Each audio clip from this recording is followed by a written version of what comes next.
Le Cameroun a mal à son tourisme et c'est le moins qu'on puisse dire, surtout de retour d'un passage à vide de 2 années imposé par le Covid-19. Le tourisme camerounais aujourd'hui est dans une situation assez paradoxale où il faut reconnaître sans être particulièrement chauvin que nous avons l'un des potentiels les plus puissants en Afrique, sinon au monde. Il n'est pas exploité à 10% seulement de ce qu'il est. Nous essayons par tous les moyens de redémarrer les activités du tourisme, les activités de voyage, etc. Et ce n'est pas facile. Ce qui du reste est loin d'être une fatalité du point de vue des acteurs de premier rang. Déjà au niveau de la relance, parce qu'il y a eu déjà 2 années de temps mort, donc où il n'y avait pas assez de touristes, il n'y avait pas...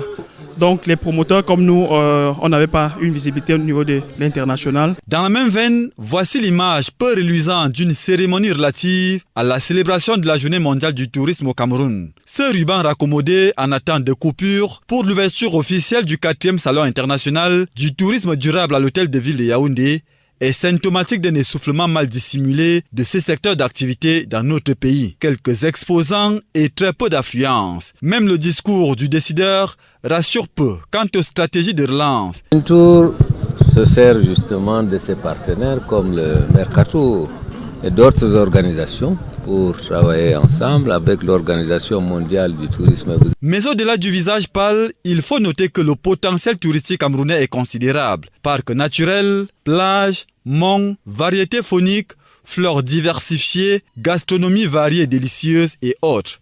De quoi se réjouir et préconiser quelques solutions en présentant un constat objectif. Cameroun doit faire l'effort de développer le tourisme interne. Pourquoi? Parce que c'est le tourisme interne qui va impulser le tourisme externe. Voilà qui est clair et l'espoir demeure.